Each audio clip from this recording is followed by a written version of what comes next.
pessoal do sétimo ano, começando mais uma aula de matemática. Na aula de hoje a gente vai falar um pouquinho sobre os números inteiros, né? Eu vou fazer uma pequena explicação, retomando o conceito, né? E após essa explicação eu vou encaminhar a atividade.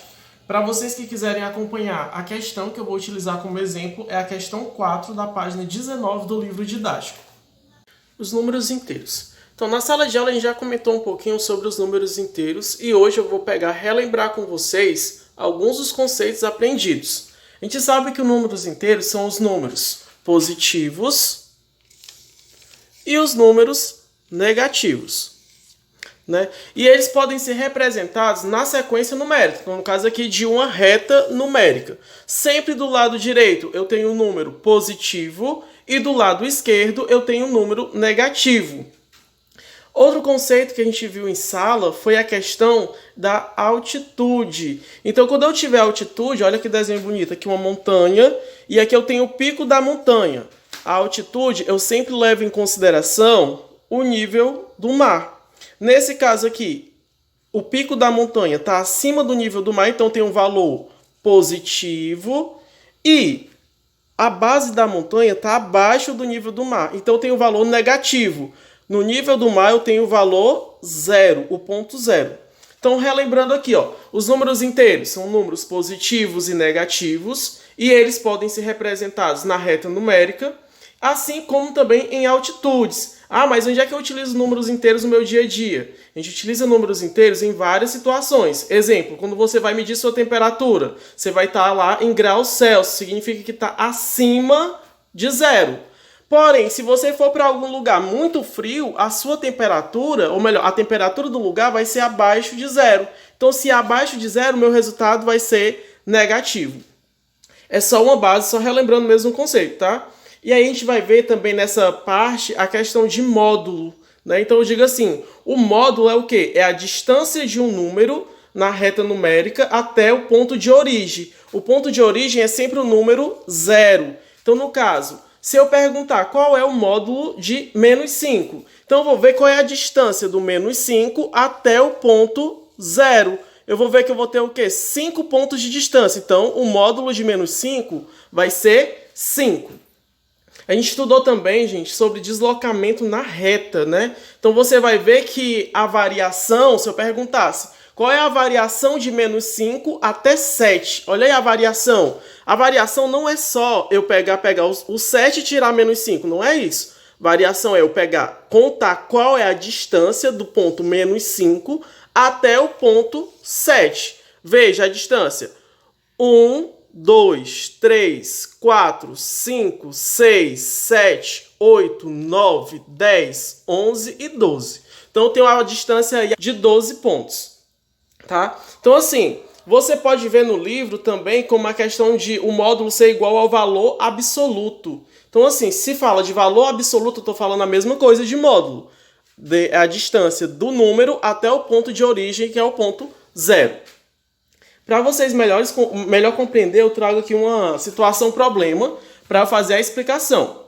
Um ponto é deslocado a partir do zero 6 unidades sobre uma reta no sentido positivo. E em seguida, 10 unidades no sentido negativo. Determine o número inteiro correspondente ao ponto após o percurso. Então, veja. Primeiro eu vou destacar aqui nessa questão 6 unidades. No sentido que? Positivo. O sentido positivo aqui vai ser sempre do lado direito. Então, ele andou 6 unidades do lado direito. Então, veja. 1, 2, 3, 4, 5 e 6. Ele parou bem nesse ponto. Depois, ele fez o quê? Andou 10 unidades no sentido negativo. Então, ele fez o caminho inverso. Olha. 1, 2, 3, 4, 5, 6, 7, 8, 9 e 10. Olha aqui. 10 unidades. Qual é o ponto que ele parou? Eu quero saber onde foi que ele parou após esse percurso. Eu consigo ver a variação, gente, lembra, reta numérica sempre varia a mesma quantidade. Então, aqui está variando de quanto? De 1 em 1. Só basta eu contar. 1, 2, 3, 4, 5, 6, 7. Tá? Então, vai variar o quê? Ó, menos 1, menos 2, menos 3, menos 4. parou lá no pontinho menos 4. Então, a resposta dessa questão vai ser menos 4. Professor, tem outra maneira de eu fazer esse resultado? Tem. Qual foi o valor positivo? Ele andou 6 casas na reta no sentido positivo. Então, o valor que eu posso colocar vai ser o quê? Mais 6. Foi 6 casas no sentido positivo. Quantos no sentido negativo?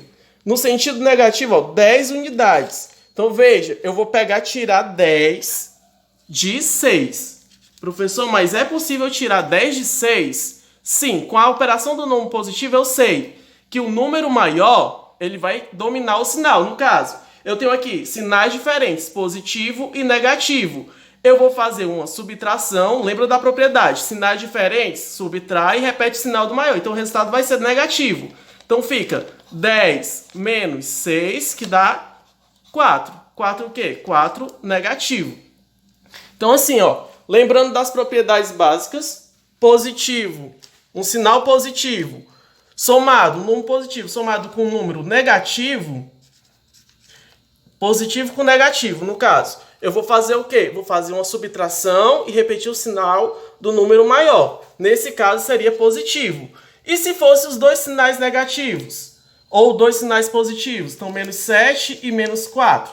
Eu ia fazer o quê? Soma e repete o sinal. Sinais iguais? Soma e repete o sinal. Diferentes, subtrai e repete o sinal do maior. Ok?